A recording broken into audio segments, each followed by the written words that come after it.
you know, Niski doesn't get to play League of Legends in every single team fight, and then it looks different around.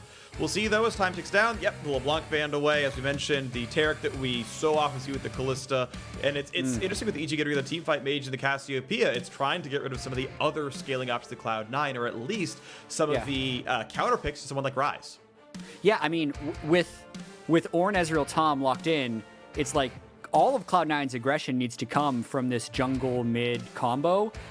If they do Nocturne again, I mean, Blabber has challenged my assumptions of Nocturne not being an effective early game pick because he's been able to farm at a fast pace and effectively counter jungle very well and always hit 6 first, so that's what they're going for here. But, I mean, I'm just thinking, like, if EG does something like Pantheon Taliyah with mid jungle, that seems like a pretty devastating 2v2 for almost anything Niski plays mid here, except the Zoe.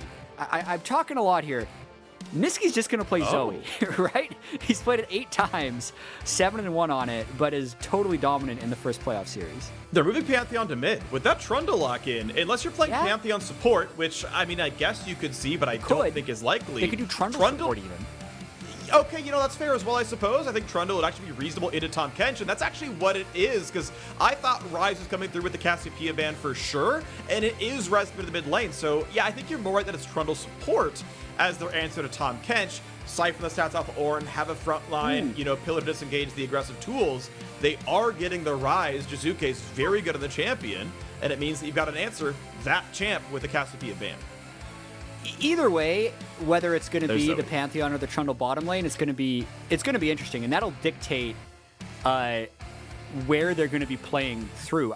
Pantheon support against Tahm Kench feels like not worth trying, so yeah, Trundle would be more likely. And let's see if they can get some kills in. The spell shield is going to be really crucial for Blabber against Pantheon in some of these early trades, because if you actually spell shield the Pantheon W, there's it would stop the stun, but then Pantheon's still going to be able to E through a lot of your lethal tempo damage. So that's a skill matchup in terms of how Nocturne can get behind and how much of the lethal tempo timing can Svenskeren and block off. I'm excited to see it. It's going to be really exciting, absolutely, as we're getting ourselves into Game 2 shortly. We've got an all-new draft, and it's a lot of early game pressure, with one nice little piece, which is, I think, the Ryze scales pretty well. I think Jizuke can try to carry the late-game team fights, and they've got Trundle in support to siphon off of the tank stats. There's a little bit of extra texture in those last 2 picks that makes me a little more optimistic about the EG late game. But yeah, their early game is wicked strong. You've got a Callista in there for early laning phase. At 6, you can throw the Trundle in, which is, I would argue, one of his sort of weaknesses as a frontliner is he just kind of has to walk at you, and that's not often very elegant. This time around, though, it's going to look a lot nicer. So, into Game 2 we go on Summoner's Rift. Evil Geniuses are, you know, slowly running out of chances to turn this series around. Cloud9, a 1-0 start in the best of 5. And I'll also say that Zeyzal has been putting in more time than most on some of the more unconventional support picks, just because they were earlier on the low CS Senna kind of tank for support playstyle, so they're actually able to get it in some of their drafts before it became permaban. So Callista is somewhat similar to, say, Senna in that it can unlock different support picks to work. The early laning phase, like Trundle versus Tahm Kench, Trundle's an okay stat checker, so I don't necessarily think that that's immediately going to get pushed in. And then at level 6+, the Trundle can get really tanky by ulting Ornn or the Tahm Kench, so that pick might be very good. And then the other bit of texture, thinking about how the draft played out, is Zoe is Niski's most played by far. EG's coaches know this, but they decided to ban Cassiopeia. Cassiopeia is, generally speaking, a better lane matchup into Ryze than most, so I'm thinking that EG actually wanted this Ryze into Zoe matchup, and it's going to be a little bit of a skill check whether or not Jizuke or Niski can win it. All right, well, we go to the early jungle pathing, and though there is an offensive trinket ward from Licorice sitting around near the red buff, it's going to be a quick invade to get Svenskeren to do a lot of what happened to him in the previous game, where Blabber invaded the very early on, trying to take away a camp. Svenskeren It's going to take away these Raptors without much issue, and based on the positioning of these wards, won't even be seen taking the red buff initially, especially if he never goes into the brush. And some of this, it's okay, now he's spotted, but some of this often is researching your opponents. What are their habits? Where do their wards go? How do they defend their side of the jungle? I actually would have liked to see Sven find a way to clear that camp without ever going upwards and never showing on that ward. Yeah, I think, though, he doesn't necessarily know if it's warded and is hoping to make sure he's getting away from Nocturne, because Nocturne could be doing a blue straight to red path or blue Grom straight to red, and he wants to be able to show that smite still doesn't happen, just like as a little bit of security. But because he stepped on that ward, it's just going to be totally fine for Blabber. Like, he's a faster jungle clearer than Svenskeren, and Licorice might actually find himself a tasty treat here in the jungle. He's going to find someone to attack. Not sure he's going to get to steal much of this, but he is going to try to spend the time to force Svenskeren off the wave. Now, this should potentially mean Licorice lose a little bit of farm, and oh, Zoe, flash for the bubble. Nice flash for Svenskeren to get away. Should not be an easy follow-through. Does have a Spell Thief flash, but that's not crowd control. Kumo gets to make him, hide back. But I do want to point out that because the wave was pushing away from Licorice, his minions were denying basically minion XP. Licorice is definitively down in experience because he went to stop the Krugs. Yeah, but also Svenskeren is definitively down in experience. He's at 3 camps to 5 from Blabber right now.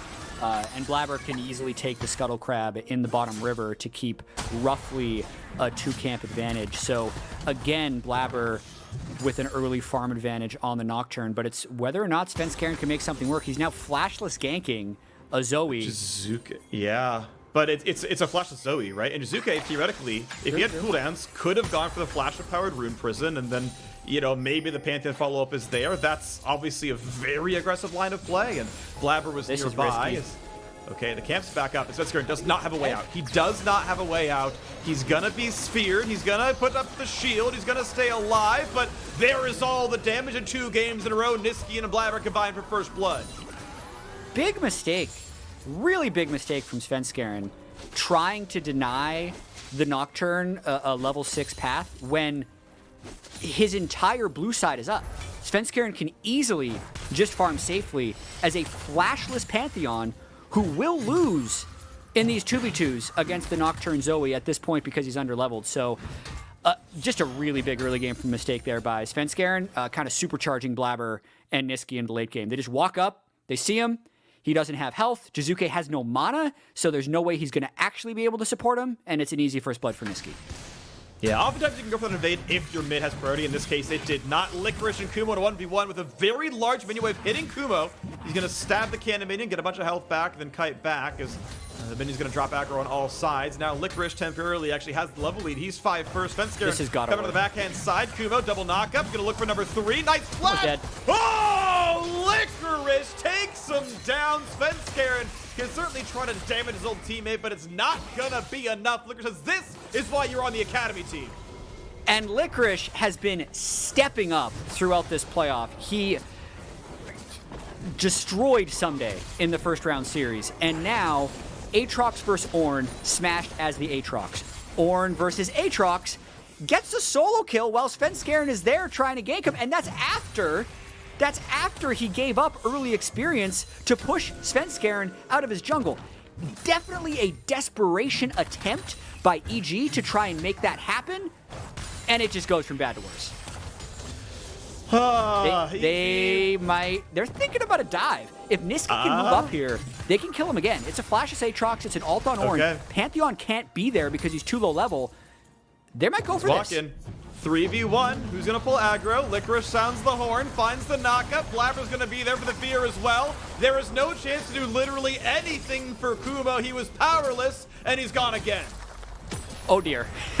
Oh dear. This is an accelerated version of game 1 where C9 is really just not looking like they are relenting at all. I mean, Jizuke teleports up just because he sees a huge wave there that he knows Kumo can't reach, so he's trying to salvage the remnants of that lane.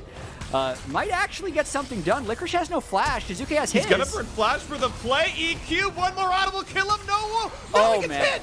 One more key, he needs to get the spell. He doesn't have mana. You gotta be freaking kidding me. Blabber's there to stop down Jizuke with the slimmest of margins. And there's probably a massive smile on Licorice's face right there. He got away with that one.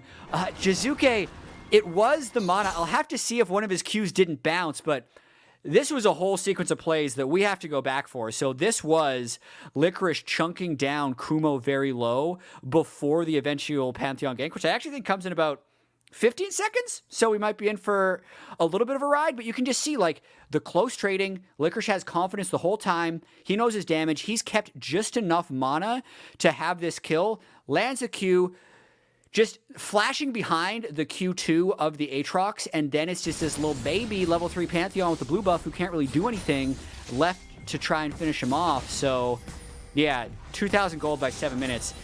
Just skill difference in top lane. Yeah. And then a little bit of unluckiness to make it an absurd lead. Oh my gosh. Okay, well, we had an uninterrupted top lane matchup, and Licorice won the Aatrox versus Orin by about 20 CS, had some turret pressure, got a plate by himself. We get a couple of jungle ganks up there. By the way, most of them are Svenskeren. Yeah. And Licorice slaughters the matchup 1-on-1, 1-on-2, and then 3-on-1. And then 1-on-1 again. Yep. He's off to the races. And Blabber's 6, by the way. So if they land a sleep anywhere, they can go for the gank. They might just continue to dive top lane because he is the flashless player. But if Jizuke's Rise pushes up, I would see no hesitation from Blabber to ult and try and kill him. Yeah, the flashless players, top and mid lane. Merc turrets at least are done, so that is a defensive option for Jizuke. That can help a little bit. We now have a nice pillar to the bot side. It's going to be decent damage towards Ven. Has to arcane shift backwards as we check in this matchup for the first time around. They've gotten both pretty reasonable recalls. I like early Xurkitrieves on Kalista, has extra scaling on that champion. Sven gonna look for some poke, not gonna find it there. And tier pickaxe obviously can feel pretty comfortable as well for Sven. But I will say this matchup is a lot closer than it was last time around. The Varus Tom Kench got a plate by themselves at about 4 minutes, 20 seconds into the game. They had a lot of pressure down there. This one looks a bit more EG. I would say slightly favored, actually. Yeah, I mean, EG invested their first pick in Kalista. It's an extremely potent pick in the meta right now, especially for early game lane dominance. And C9 just said, nope, they're going to opt out of that. And Ezreal Tom Kench is about as weak side as you can pick your dual lane. So if you want to go in with the game plan as a jungler and say, I'm not even going to think about bot side, you're allowed to do that with this pick. But here's Niski. It's going to be a Thinking about it now. Nice block for Zeyzal. Panther over the top. 3v3. They're going to target Vulcan. He pops the heal. Over the top comes the Nocturne. 4 versus 3. A flash away. A fear on a Svenskeren. Blabber has to jump back as well, but stays alive. Decent poke. Find another Drowsy. Not sure if they have the damage to kill Panther. They will certainly try. Big damage comes in. They're going to walk away on this one, though. Still a lot of damage dealt. And this turret is going to be under fire. The first inklings of turret damage comes through. Will they stay for the first plate? Looks like they will, at least for number 1. As now Jizuke is coming by as well. The nice attempt. Spell Thief Flash not quite going to land asleep. It was a good look by Niski to get the initial sleep, but I was surprised that they actually went for this play against Kalista. And now here comes Jizuke. They got the root in place. That is going to the kill. Finally, Evil Geniuses are on the board. A great Realm War. Jizuke brings in the squad and finds himself that first kill. Goes over to Svenskeren. Still not going to be too much more, but still 450 gold earned. Yeah, that's the type of stuff that EG wants to do more of. They would have loved to have that kill go over to Jizuke because he needs to be the one to carry the game on this rise. And I think it was actually a little bit of an ego play by C9. We talk about the draft, how the Ornn is already smashing, how the Zoe has 2 kills, how the Nocturne can pick on either Flashless Rise or Aatrox. Maybe they're thinking, hey, if we can also shut down the bottom lane, we will completely break their mental and there's no coming back. Because from an actual what's the smart play perspective, Blabber should never go bot when there's 2 Flashless Soul Laners. He does, they don't get the kill, Jizuke gives one back, and while they still have a lead, I think that was a misstep by C9. And now Niski thankfully does have some escape tools for himself, but he's still being attacked and has to burn the flash pretty much instantly as the roam to the mid lane does a little bit of damage. Niski chunked about 1/3 and has to kind of lick his wounds right now. Knows the bot lane as they're going to make their way back over. 1,700 gold difference still, though. Cloud9 with the early lead. Yes, they got the Infernal Drake. That's going to all feel comfortable. But yeah, I really do wonder what just another dive top would have looked like. You know, crashing that Herald down there, getting first turret at, 12 minutes. Yeah, it's the way you make your gold graph up and to the right, and now it's stalled at 1.3k. So it's time for the next play. They're looking bot again. This time there is a flashless Kalista, so it's not as bad of a look as it would have been last time to go for something. But they got to respect. They got to respect the Ryze and the Pantheon being able to match shortly. They do know that there is a mismatch in ultimate timings because the Svenskeren Pantheon rank 1 ultimate is such a long cooldown. But since Blabber didn't go right away, there's always that chance the gank gets matched. Niski, though. Ooh, Spell Thief to Ignite, gonna look for good damage as well, and Jizuka has to keep running away. If he burns Flash, Niski can chase by stealing it away. Is he gonna go for it? He can certainly pick up the spell, but looks over the wall, doesn't find it. Oh, no, the Flash goes to the other side of the wall, right. Can't pick that one up until you go to the other side of it. Just kidding, no easy Flash follow over the wall, but still gonna steal that one, right? Try to find the angle, tried to ult to find the bubble. Guessed incorrectly. End of the day, does get away, but has to burn the Flash for it. Now again, a fight towards the bottom side. Will there be a counter gank? But there's a Pantheon, which is enough. That is certainly going to be Vulcan dropping. And as you mentioned, Jack, Cloud9 started that level of aggression and couldn't follow through on it. Now the attempt in the top side toward Kumo. He's going to be sleeping. He's going to be afraid. He's going to be dropped down. Teleport now comes in for Ryze, but can't get the damage. A 1-for-0 and TV burn for defense, and that Herald will be in top turret falls. And Jizuke, you gotta leave, buddy, because that turret's not gonna protect you for long. That's one of those teleports where you're like, yes, please complete this teleport, because we are going to have a 3-1 afterwards. Good night, Jizuke. Good night, Jizuke. I've read that as a bedtime story before, and once again he is down. 0-2-1. Sven gonna be just clearing down to the bottom side as his team's roaming around the map to do other good things. And well, you got a plate down there, you got a couple of kills, but the rest of the EG map is falling apart. It really is, and you could see that Jizuke was trying to salvage the top lane. We're going to take a look at this bottom lane play where it is the spot where EG needs to play around.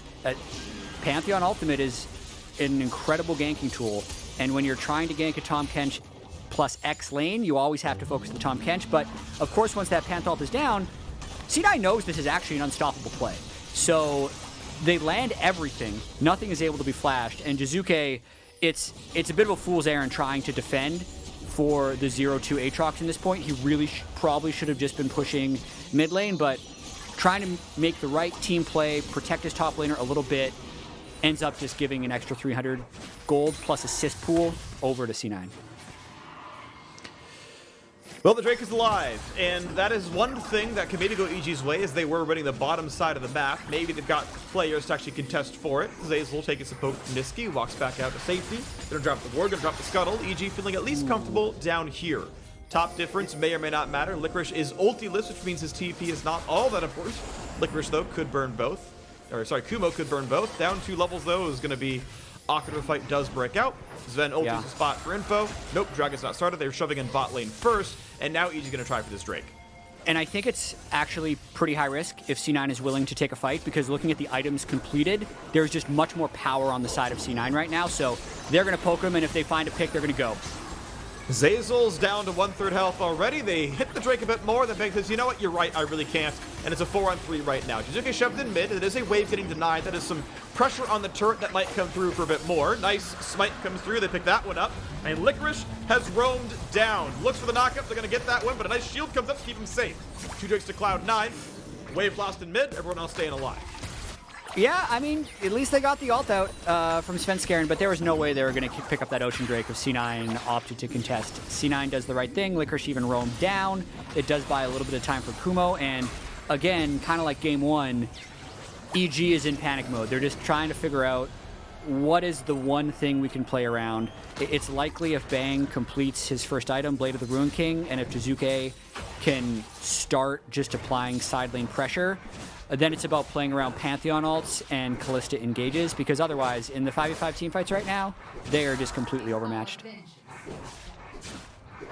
Bang gets some alone time in the bot lane at least. Gets to catch a little bit of farm. Yeah, 3,500 gold lead at 16 minutes. We've talked about this, Jack. You brought it up first. C9 tends to have about 3,000 gold up 15. We're there yet again. We are at a median Cloud9 game, which is they are absolutely demolishing the #2 seed in playoffs. And oh, hey, look, it's a top laner. Run! He's trying to recall. He doesn't get to. Kumo's dead yet again. There's exciting fights going on. They're landing crowd control. They're landing damage. He's dead again. We all knew it was coming. This is This is bullying. They are bullying Kumo in this game over and over again, giving him no chance. As the Aatrox, he's not giving over too much gold after his 4th death, but he is denied the ability to farm, and C9 is just punishing it so much. Absolutely taking over 4,500 gold lead. 2 turrets already gone. Mid and top now been cracked. There is a 2v1 push down to the bottom side, but it's not nearly as fast as Sven knocking down top lane tier 2. It's 3-0 in turrets, but to be fair, Bang and Zeyzal are still pushing down there. They're getting at least some gold back. It's still look at the scoreboard, and it's really not very close. 5,000 is something the gold difference. We were just talking about it being 3K. Nope, it's growing some more. There's Herald being picked up, and Blabber is ready to go and summon that somewhere else and knock down yet another turret. Yeah, I mean, potentially they go bot just because that's the most standing gold, but mid is also a pretty good usage, knowing that that outer mid lane, or rather middle mid lane turret is still alive. With Nocturne ult up though, and with double spell pen Zoe, Sorcerer's Shoes, Oblivion Orb done, doing basically true damage to the Pantheon or the Callista or even the Aatrox, I think C9 might actually use Nocturne ult first, win a fight, and then drop Rift for just giant gains. Yeah, they could easily crack an inhibitor with that one. They could knock down the rest of bot lane or the rest of mid lane. We'll see when it comes down. Right now we've got, another ulti top side. Rai's gonna try to get away. He does get 2. Thankfully for Jizuke, but there's a re-engage mid-side. Volk's gonna bring Sven to safety, but this is a 3v2 right there. And here comes the Ornhorn. Licorice is showing up, finds a knock-up onto just one. Bang's still in the chases to go back around. True shot roaring to the top, can't quite get Kumo, but here comes the re-engage. Niski is there, low health bars on a Vulcan. One more auto would do him in. Zeyzal flashes for it and gives him the club. Bang's gonna drop here as well, and Zeyzal's still gonna die. Look like it's 3 down on the EG side. Still only 1 kill picked up. Cloud9 find yet another team fight win.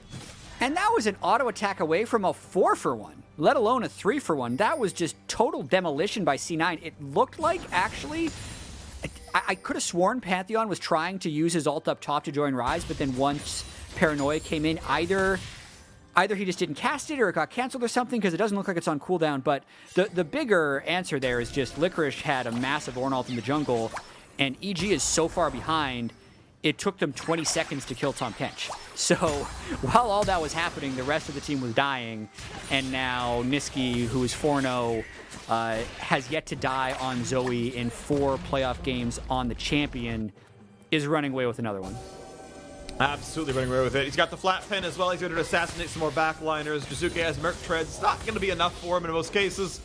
He's certainly going to try, though. The gold lead now, it's bigger. It's over 7,500 gold. In 5 minutes, it doubled. That is outlandish when Cloud9 already had absurd leads early on. And by the way, they're ready to go yet again. This time around, World Warp is on cooldown. Goodbye, Jizuke. Niski is unstoppable. Yeah, Jizuke had flash, knew it wouldn't really matter in that situation, and that's the Nocturne pick, cutting down the one way EG has been able to win games, which is map pressure through what Jizuke's done. With that exposed bot, right, Licorice, he's 1v4. What are the odds he takes this one home? He's going to try for triple knockup. Not zero. A through shot barrage. Licorice finally has an entourage and not going to be saved. Vulcan never gets the Devour down, and that's going to be the chase down. They find another stun into Sven. They might get the Ezreal as well. They got the pillar there. Kumo gets the slap, gets the double kill. Now Vulcan's low. Blabber is in, but he's got to be careful. Vulcan has about 12 HP left. Blabber gets the stopwatch, and Niski's here for round number 2. Says hello to Bang, knocks him down for the double kill, and Niski is looking likely to chase this one. Can't find the sleep. Zeyzal's running for his life. Here comes Jizuke, but is it to his death? He's been feared. It is. He opts into that one. 1 versus 3, and it's a 1-0. Cloud9 get 4-2 in that fight. One by one, they keep on marching in. SEG kept thinking this was their window back in the game. They needed to win some type of desperation fight. It took them so long to kill Licorice. It did look for a second like maybe they'd be able to turn something around. But what actually happened is Kumo reset his bounty by getting kills. Then C9 was able to clean up the fight. And even though Niski is down 50 CS, that's because he has 8 kills. And he's just been going everywhere, taking over the game. He's out of control on Zoe this game. The Blade of the Ruined King pickup to solo out Bang at the end was absurd. And they pick up their 3rd drink of the game. 10-kill lead, already up to 3 Drakes, almost as fast as you could do it. This is Cloud9 doing incredibly well. There's the Herald Charge we were mentioning before. It does break down the last turret of mid lane. Decent amount of value there. It's 5-0 in turrets. Even the 2-on-1 push that Bang and Zeyzal had couldn't break it in the bot lane. Here's Licorice, surviving 1v4. Yeah. I mean, you asked the odds, like, what are the chances he takes him on? And we're like, well, they're not 0.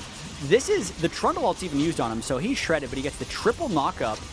And then Vulcan can't quite get into range. He actually Qs first. Maybe he thought he had a little bit more time before saving him, but then because they did step in so far, like Sven does get a little bit slowed by the pillar and nearly knocked down. And then it's taken so long for Zoe to walk up here, and he actually doesn't even land the first bubble. You're thinking maybe there's a chance.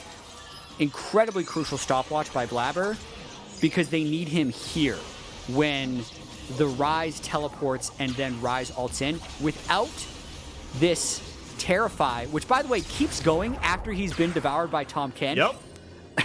Just in case you were curious, is what makes it so Jizuke can't clean up. Nice plays by Vulcan, right? Brought a lot of teammates to safety and kind of helped guarantee, right? Spit him right back out. Obviously, some of that is Blabber's doing as well. Says, okay, I'm right back in there. Still in tether range. Goodbye turret number 6. This game looks a lot like last one, where for the first 20 minutes, EG have 0 objectives. And also like last time, it is Blabber soloing a solo laner. This time around, though, he still wins. Losing Guardian Angel, though, and Svenskaren's here. This is likely to be a fight Sven wins. By the way, 4-level difference. True Shot Barrage comes in, Blabber puts in the fear, here's Bang, here's Spell Shield. Bang is there for a 750 gold shutdown. Niski is around, here's the rest of the squad. Bang is slowed, here's Sven, here's Vulcan, there's the kill on his Svenskaren. Goodbye, Bang, you can certainly try, but it's not gonna be enough. Niski, now legendary. Yeah, we could maybe call this the Blabber Horizon if he gets 10 more CS. The 100 CS difference on the opponent jungler. By 23 minutes into the game, but unable to CS with this long death timer now after he made that play happen. No smite, but it is a 4v2, so C9 going for Baron right now. Well, you get 4 CS if you smite a Baron, so that gets you, that gets half the way there, what we're looking at. Looking at, 188. Okay, attempting for Kumo, finds the knockup. Here comes the ulti over the top. Misses it. Actually, that was a great pillar to actually make that more difficult, but you gotta look back at the Baron. You gotta make sure you land that smite. Niski's gonna steal it away and help prevent Blabber from getting the Blabber Horizon, but end of the day, it's gonna be a Baron cleanly picked up. You got a Drake in 2 minutes, and Cloud9 with absolute control. Yeah, Niski, just total knowledge of everything he can do on this pick. Trying to work towards the death cap so he can have an Ornn upgradable item now that Licorice is eligible to give another friend some money. But yeah, this is a stomp. The first game took 35 minutes to complete. This one is likely going to be faster based on the current state of things. Knowing that Jizuke is just desperately trying to create any type of wave pressure, but also knowing that there's a Tom Kenshin and Auction on the other side that are looking to shut him down. All right, once again, going for the play down to the bottom side. Poor Ryze doing his best, quickly chomped up and spinning Blabber back out. We'll go do the same as EG have better reinforcements. 4, now 5 strong. Here comes the re-engage for Cloud9. 1 for 0 already. Bang is gone. They're going to hope to get away. They can't get it. The road warp can't get down in time. Bud Light Ace, absolute slaughter. Cloud9 with a triple kill on Sven, diving right down to the mid lane. They've got impunity to push this base down. 25 seconds of the respawn timers. 23-6 in kills, only 25 minutes into the game. They have a single minion to shepherd into the Nexus turrets to break down the backdoor bonus, and here comes the siege. They've been speed running through the regular season, speed running through playoffs, and a quick 2-0 start, slaughtering evil geniuses. What a performance by C9 there in game 2. Yeah. 1 game away from sweeping their way all the way into